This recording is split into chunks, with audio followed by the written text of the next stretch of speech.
What's up YouTube? My name is Uncle Smokey and this is Uncle Smokey Stock Trades. Before I start this video, I am not a financial advisor. This is not financial advice. So please take what I say with a grain of salt and do your own DD.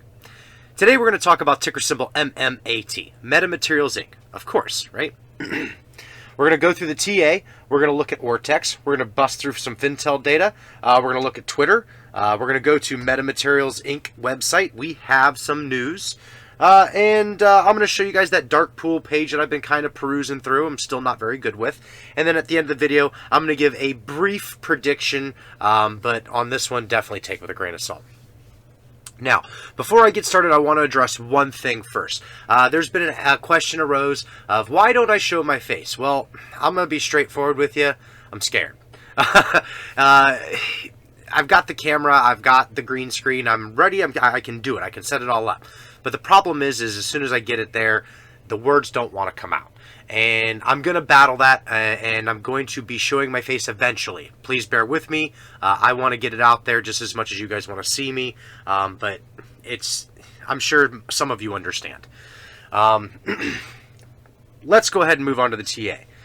We opened up today at $2.98. We had a high of $3.08, basically right out of the gate. And then, of course, same as yesterday and many other days before this, we got our bubble burst. Shorts took over. We did a quick remount of the VWAP, and then they took over again. Now, I'm not going to say that this is 100% short attacks. Yes, shorts were in there, and they were in there big. In fact, when we go to Ortex, I'm going to be able to show you that. But I do think there was maybe a little bit of selling pressure because right now what's happening is they're pushing the paper hands out. We're now down below $3. This is a lot of people's comfort level has been broken.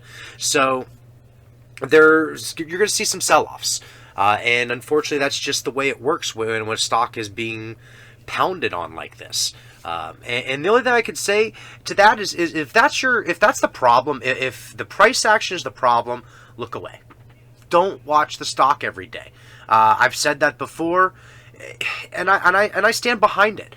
I've been in some very volatile plays where if you just sit there and look at it, you're going to drive yourself nuts. Heck, when I first jumped in on AMC, I was that way.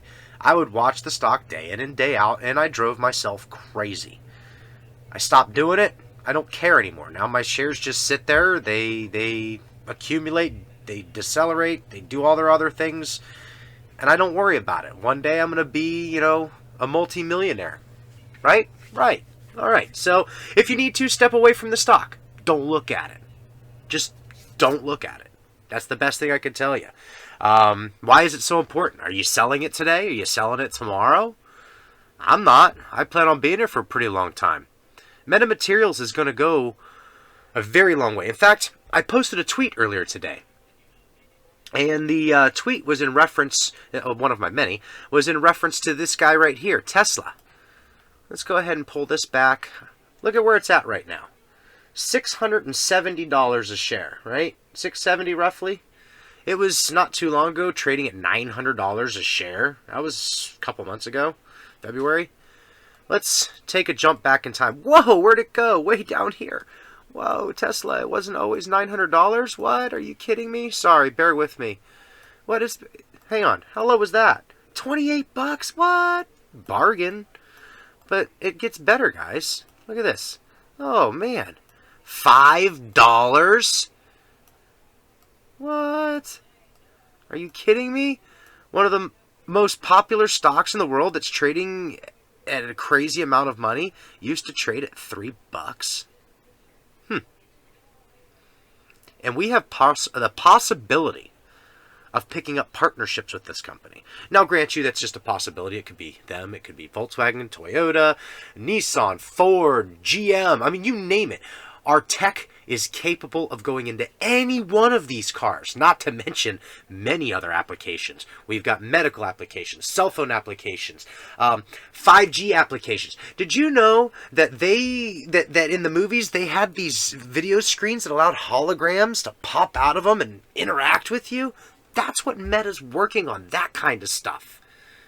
We are the future. We are the long-term hold. We are your future Tesla. In 10 years, you're going to be able to look back at your shares and go, man, we were trading at $3, and today we're trading at $600 or $2,000 or whatever it may be. So just step away from the stock. Don't freaking worry about it. If you're a bull, be a bull. Be a bull. Buy, hold, buy. That's what I have to say about that. Buy, hold, buy. All right. I'm done being hot and bothered about all of this. Let's move on. Options. 10,000 call, 10,800 calls, call 11,000. 2,500 puts, we're going to call it 75% calls, 25% puts. IV went up a little bit. I have no clue how, but it went up a little bit. 172 on the IV. It probably should have gone down. I would have liked to have seen it probably closer to the 150s, low 160s, you know. But it is what it is, I guess. I mean, we know not everything is perfect. So let's move on to the intranet, the good old intranet sites. So you'll notice this didn't change and it won't. You know, okay, what did change? Oh, geez, this changed again. So just a little while ago, this just said it was up 2.21%. Now, grant you that they're still trading in the after hours, so things are trading different, but I don't think so. All right, a little while ago, this said that there was 2 million borrowed shares today and returned of like 500,000. So something wonky's going on here, and I don't know what it is, and we'll probably never know. Honestly. So, I don't know. But I want to explain something. I wanted to really break down utilization today. The question's been arose. What does utilization really mean? Well, here's utilization. Utilization in Ortex. All right, first, 85% of the exchanges are reported to Ortex. So this isn't a 100% number. It's not rock solid. It is a gauge, and it's a pretty accurate gauge usually. So utilization is the the shares available on loan. So if a brokerage has 1 million shares available and then somebody comes in and buys or borrows 750,000 shares, they have just taken 3/4 of the availability, making the utilization 75%. It is 75% utilized, leaving 25% available to be borrowed. Now, if somebody else comes in and buys 15% of that, or I'm sorry, 15,000 shares of that. Now you've got 85% utilization, or 90% utilization. Yeah. Okay. So that's utilization. It is the physical number of shares that have been pulled from the loan pot. Okay.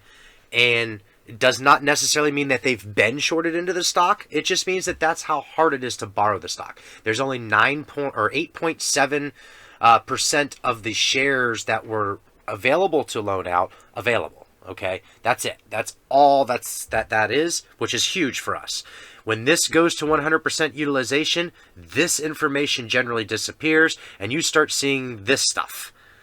Okay, you start seeing big spikes like this because now the stock is extremely hard to borrow. The cost to borrow goes through the roof. The short interest goes way up. This number changes. This number changes. All of that stuff will change. And in the next few days, you might see these numbers go up again. Remember, this is reported every 2 weeks. So this is probably going to go up even higher. You might see this in the 20 millions next time this gets reported. And that's great because that takes this short interest up. Okay? Increases the chances of that squeeze that for some reason everybody wants to happen. I don't know why. Squeezes are never good. I mean, they can be for your pocket. But what you really want, and like I've said millions of times over now, you want sustainability. You want stair-stepping. Now, the next thing I want to talk about. Shares on loan average in days. What this means is basically shorts. So everybody, we've gone over the FTDs. They have to be covered in X amount of time. They just have to be. It's just a rule. It's up to T6.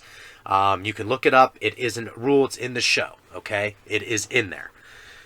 Now, the confusing part. Short shares. Short shares can sit out here for a long time. There is no date that they need to be returned in. Okay?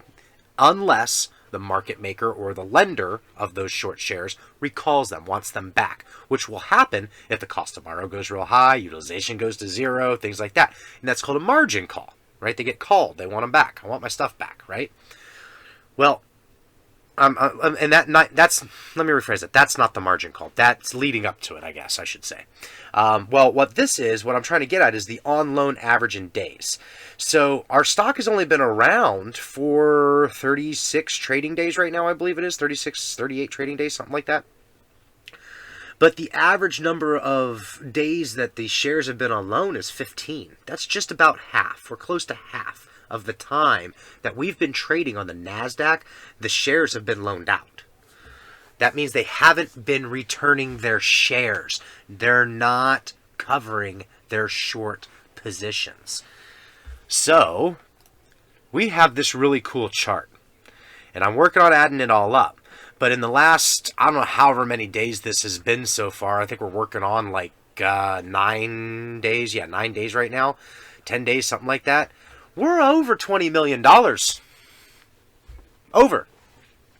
In shares that they've shorted. In an amount of shares they've shorted. Not to mention the millions and millions and millions and millions and millions of shares that they've shorted. Okay. And that might be a little bit of an exaggeration. Not really, though, because there's 500,000 there. There was 500,000 before that. There's 1.25 million there. I mean, like I said, there's a lot of shares out there short. And they do got to cover those. And that's kind of my point on that. So 15 days shares on loan, that's the average right now. So start expecting to see that go even higher and higher and higher. And again, that's just playing into our hand. Again, I don't want this squeeze, but if it happens, that's the stuff you're looking for. Let's move on. Right here. 1.31 days to cover. Again, this doesn't change. We're still right there in the middle, which is good. Shows your activity through the day. Remember, this is just a leading prime brokerage, not any more than one. Showing that they've borrowed and returned a bunch of shares. And again, it's a gauge. It's a gauge. This is an exact number.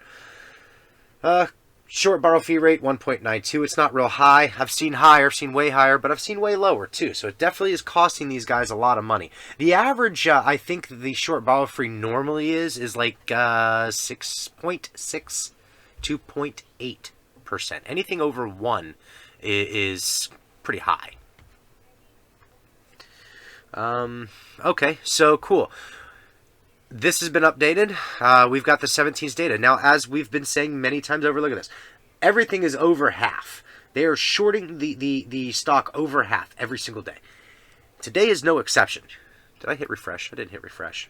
Hey, boom, there it is. No exception at all. FINRA accounts for over half the volume. There's your short volume, again, over half. Look at this. 55%. That's insane. Every day. Every day. We should not be having this kind of short pressure. It's insane. We kind of covered that just a minute ago. Here is our transactions. We've been going over this every day. Again, we got this off of Terry. I always give credit where credit is due. Thank you, Terry, for your idea on the chart. As always, appreciate it. 68 transactions. 208,284 shares for just over $500,000 shorted into the stock today. Now, keep this in mind, and I think they're listening. I think they figured this out. This is only transactions over $5,000. They could short the hell out of this stock all day long and never get on this list, as long as they keep their transactions below $5,000. Okay? It keeps them under the radar for us because we're very limited on the abilities of looking this stuff up as retail traders go. We don't have all of the information that these big institutions have, and that's a big problem. There's no transparency, okay? We should not be looking through a blacked out window.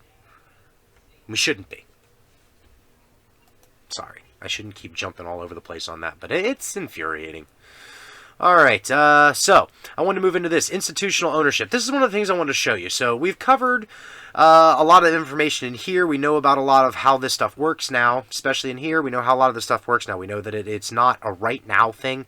It could have been any time before 45 days ago, because that's how filings work, and that's what this is. They're just filings of the big institutions. What I want to show you is there's a total of 113 institutional owners. So all of these guys, okay, there is 113 of them. There's only 3 of them that are fully short and only 10 of them that are long and short. And we know that some of them are Jefferies, BlackRock, Citadel, guys like that, right? The ones we hate the most. But the other 100 of them are long positions. Now, that does not mean that every one of them are holding their shares. They're not lending them out. That's not what that means. I'm sure that there's going to be some of these guys that have long positions that are lending their shares out because that's what they do. But not all of them, which means some of these guys are just holding. And that's going to be the vast majority. That is the guys that have 24,000 shares, 23,000 shares, 2,000 shares. 15,000 shares. That's those guys. 319 shares. Yeah, and I know this isn't like this huge, gigantic number, but that's what you need to be looking at. You need to look at the positives on this, especially on the red days. Look at the positives. How many people are holding our stock that are institutional? They're long. 100 of them. If they're bullish, I'm bullish. I follow smart money all the time. I love to follow the smart money. They're smart money because they got a lot of it. Right? Right. And of course, institutional shares is this, and it makes up for 6% of the stock. Now, I don't know how this is possible. This is one of the things that confuses me. If they're an institutional owner, we got Jefferies here. I mean, I know it's a call and a put, but that's 100 million shares. I don't know. I'm a little confused on it. I don't know. I'm sure I'm going to get a response in my comments, and I always appreciate them. Just know that, guys. I appreciate it when people leave me some information because I'm learning too, just like all of you. All right. I'm not going to concentrate anymore on this because we know all about this kind of stuff now. Maybe we'll focus on it a little bit real quick. We had quite a few buyers today. We had 1, 2, 3, 4, 5 buyers. And again, they're not buyers today, but we do have a couple of new positions, but they're the same position. A couple of buyers within the last 45 days, or 45 days and later, I should say. And they're meta. They're meta. None of this is torch as far as I've looked at. None of that's torch. It's pure meta. All right, past that. Let's go to Twitter real quick. Oh, sorry. This is my personal stuff. Don't mind me, guys. There's nothing really big deal on there. Y'all are members of my Twitter. Okay, so meta. We're hiring for our California team. Production technicians that are passionate about developing new technologies. So if you're a production technician and you want to develop new technology with the company, get your resume out there. If you live in the California area, or even if you don't, if you want to move to the West Coast, I mean, the ground's a little shaky and it gets hot sometimes, but hey, it is what it is. All right, so here's the big news of the day. Metamaterials Inc. Came out with an 8KA. Now, I've only seen this maybe once and had no clue what it was when I had seen it, so I didn't even look into it. And I just started looking into this one. I've never, again, I didn't know that there was an amendment to an 8K. I've not seen that before. Learning, guys, just like you guys are. But I am breaking into it a little bit. I've got all this up in here. See here, see here. I'm trying to figure this out for you guys. I do know that Sterling is probably going to cover a little bit of this. He'll probably be on in a little bit if he's not already out there by the time this hits the airwaves. But I'm sure he's going to know a little bit more about this than me. He's been covering the stock a lot longer than me. And Terry may even know a little bit more about it than me as well. He might have something on there. So definitely check those guys' videos out as well. Don't just be watching me. Get your DD from everywhere, guys. Make sure you're doing your DD, checking all your sources. All right, I'm done focusing on this. We'll get back to this on a later video, as I'm still really getting through it. Dark pool data. I don't know what I'm looking at, but maybe you guys do, so I'm putting it up there. Here it is. Price per short volume. Blah, blah, blah. I don't know. Here. I think you guys are like pausing videos and stuff as I scroll through this. It's a great way to get your stuff. Sorry, I've got people popping up on here from all of my different Twitter accounts and different things I'm on. So yeah, I don't know much about this stuff. But hopefully me going through here helps you guys. I do notice, look, they're pretty quick with their stuff. So, okay, so that's that. Let's go to the final part of the video. I know I did not do a prediction today, and you're not going to like, or a prediction yesterday, and you're not going to like the prediction today. You're not. I mean, you're going to like it because I'm telling you, I'm bullish, but it's all I've got for you. I don't have anything else. I can't put lines in the sand today. I can't do it. We need to get back up in here. for me to be predictive, because I can do it up here. I can't do it down here. We've only tapped these lines each one time. I got nothing. Sorry. Typically Wednesday we're bullish. I'm going to stick with it. I think we're going bull. I think we're going full bull. I hope to see us get in this range. I hope we get up here. I hope we bounce up in here like crazy. That would be so fantastic, guys. But if it doesn't happen, don't get upset. There's a lot of things happening in the world today. That's what's going to be one of the contributing factors to what happens in the market today. Okay? So, tomorrow, don't sweat the small stuff. Don't look at the stock. Take a break. Take a walk. Go to work. Enjoy a meal with a friend. Call some old friends, some high school friends. Go out. While you're out, educate them. Give them some MMAT information. Tell them that you're on the verge of being the next Jeff Bezos when it comes down to money, right? Because we're invested in the greatest company in the world, and it's going to be going into the stratosphere here very soon. That being said, guys, that's all I got for you. Like, subscribe, share this with your friends and family. I'll see you on the flip side. Peace.